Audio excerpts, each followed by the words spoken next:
हाँ जी, क्या हाल है आप सभी लोगों का। स्वागत है आप लोगों का फिर से एक नए व्लॉग में। यार आज हम लोग दो स्कूटी के बारे में कंपैरिजन करने वाले हैं जो आपस में ही अपने आप में एक अलग अलग सेगमेंट में आती है। आज हम बात करने वाले हैं Honda Activa 125 versus TVS Ntorq 125 के बारे में।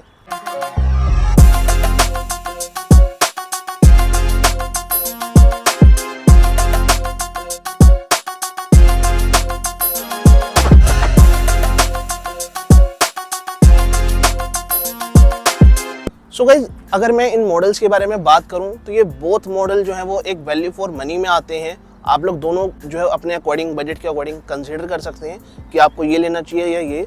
बाकी मैं आप लोगों को अपना एक्सपीरियंस बताऊंगा कि as per your budget, as per your body structure, तो आप लोगों को ये लेनी चाहिए या ये लेनी चाहिए।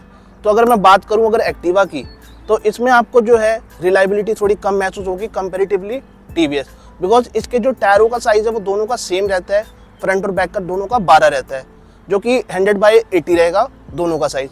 अगर मैं बात करूं अगर होंडा एक्टिवा की, तो इसका जो टायर का साइज है वो 90/80, जो कि फ्रंट इसका 12 है और बैक का जो है वो हमेशा 10 का रहता है।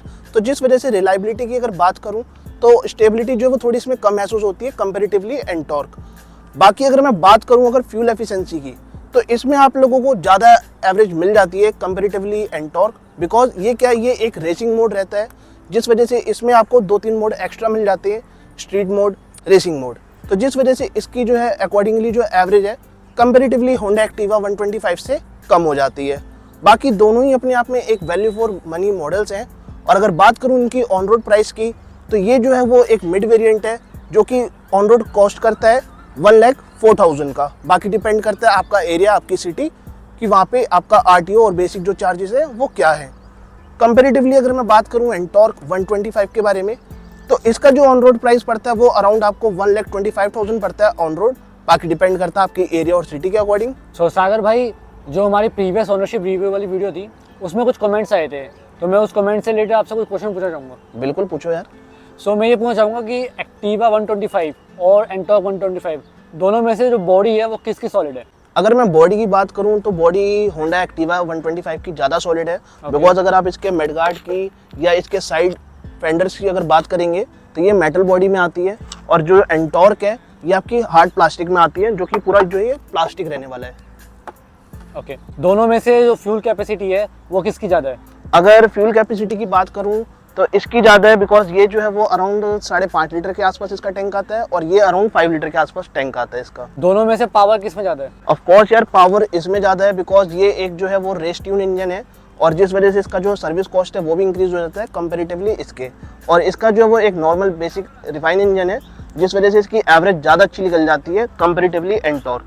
अगर मैं एवरेज की बात करूँ तो ये ईजिली आपको 45 to 50 ईजिली दे देती है, और अगर मैं इसकी बात करूं तो ये थोड़ा सा मार खा जाती है इसके अकॉर्डिंग, बिकॉज इसकी जो एवरेज है वो अराउंड 35 से 40 की एवरेज है। तो सागर भाई, जो इनकी सर्विस कॉस्ट है वो किसकी ज़्यादा है? सर्विस कॉस्ट की अगर बात करूं तो ऑब्वियसली इसकी सर्विस कॉस्ट ज़्यादा है, बिकॉज इसका जो इंजन है वो रेस ट्यून इंजन है, प्लस कंपनी इसमें आप लोगों को डिस्क ब्रेक देती है, जिस वजह से इसका जो सर्विस कॉस्ट है वो 1500 रुपये से प्लस चला जाता है। और अगर कंपेरेटिवली बात करूं इस होंडा 125 के बारे में, तो इसका जो है वो एक रिलायबल इंजन है, और प्लस ये ड्रम एलॉय के साथ आती है, पर इसमें डिस्क ब्रेक नहीं है, जिस वजह से इसका जो सर्विस कॉस्ट है वो बिलो 1000 रुपीज़ आ जाता है। टेक्नोलॉजी किस में ज़्यादा है?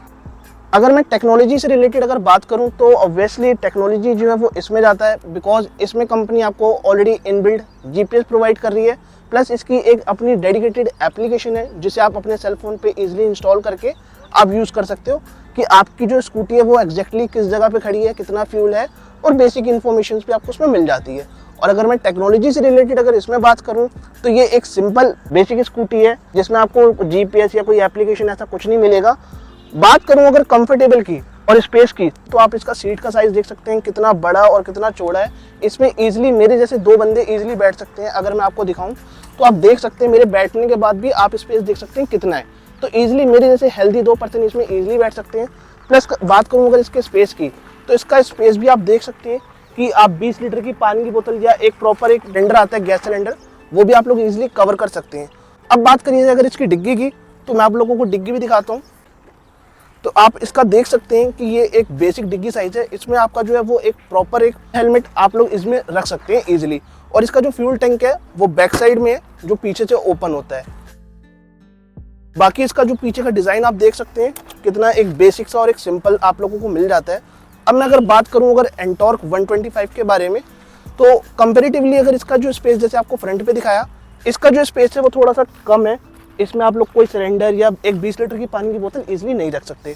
बस आपको यहाँ पे एक अच्छा सा डिसेंट स्पेस मिल जाता है जिसमें आप अपना क्लीनिंग के लिए क्लोथ या अपना सेलफोन या एक वाटर बोतल आप इजीली कैरी कर सकते हैं। बात करी जाए इसकी डिग्गी की, तो आप देख सकते हैं देखने में आपको थोड़ा सा बड़ा साइज लगेगा, लेकिन इसमें आप एक प्रॉपर फुल हेलमेट नहीं रख सकते। लेकिन आप लोगों को मैं एक चीज़ और दिखाना चाहूँगा, उसके लिए आप लोग थोड़ा सा आगे आइए। कैप देख रहे हैं, ये एक OBD स्कैनर है। अगर प्रॉब्लम कोई आती है स्कूटी में तो कंपनी जो है उसमें अपना कुछ स्कैनर लगा के इसको सही करते हैं। बाकी इसमें आप लोगों को एक USB पोर्ट मिल जाता है, इससे आप इजीली अपना सेलफोन इजीली चार्ज कर सकते हैं, या जो भी आपकी जो प्रोडक्ट है इलेक्ट्रॉनिक वो आप इजीली यहाँ से चार्ज कर सकते हैं। और बाकी अगर मैं बात करूँ अगर इसकी सीटिंग की, तो इसकी सीटिंग भी जो वो बेसिक है, लेकिन इसकी जो स्कूटी है कंपैरेटिवली एक्टिवा से थोड़ी सी पतली है, जिस वजह से बंदा जो वो इजीली कंफर्टेबल नहीं बैठ पाता। बट 2 बंदे इजीली इसमें भी बैठ सकते हैं। सो सागर भाई, जिस बंदे की जो रनिंग है वो डेली की 200 से 300 किलोमीटर की है, जैसे कि लोग जो हैं वो फील्ड में काम करते हैं, उनके लिए कौन सी स्कूटी बेस्ट रहेगी? यार जैसे कि मैंने आपको एवरेज ऑलरेडी बताया कि इसकी जो एवरेज है वो 35 से 40 है और उसकी 45 से 50 है, तो अराउंड 10 से 15 एवरेज का जो डिफरेंस आप देख सकते हैं दोनों में ही। अगर कोई पर्सन है जो फील्ड से रिलेटेड अगर स्कूटी लेना चाह रहा है, तो मैं डेफिनेटली सजेस्ट करूंगा कि आप होंडा एक्टिवा 125 लीजिए। इसमें आपको बेसिकली 3 ऑप्शन मिलते हैं, एक इससे टॉप, एक इससे बेस और एक ये मिड वेरिएंट है, जिस वजह से इसकी एवरेज अच्छी मिलती है और आप लोगों के लिए काफ़ी कम पैसों में ये काफ़ी एक अच्छा ऑप्शन रह सकता है comparatively Ntorq 125। So thank you so much Sagar भाई, जितने भी आपने आंसर दिए वो काफ़ी जो थे वो क्लैरिटी प्रोवाइड कर रहे थे। बट अगर आप लोग फिर भी अगर इनका कोई एक सेपरेट अगर वीडियो देखना चाहते हैं, तो वो मैंने आई बटन पे भी आ रहा है, प्लस मैंने इसका डिस्क्रिप्शन पे भी टॉप पे ही दोनों का लिंक दिया हुआ है, तो आप लोग सेपरेट दोनों का ही व्लॉग जाके देख सकते हैं। और फिर भी अगर आप लोगों को इस वीडियो से रिलेटेड कोई भी क्वेरी या कोई भी डाउट है, तो आप लोग हमें कमेंट करके जरूर बता सकते हैं। और बाकी आप लोग अपनी चॉइस भी रख सकते हैं कि आप लोग किस 2 व्हीलर या किस 4 व्हीलर का रिव्यू देखना चाहते हैं, तो हम कोशिश करेंगे कि हम आप लोगों के सामने वो प्रेजेंट करें। तो मिलता हूँ एक नए ब्लॉग में, तब तक के लिए till then take care, bye bye.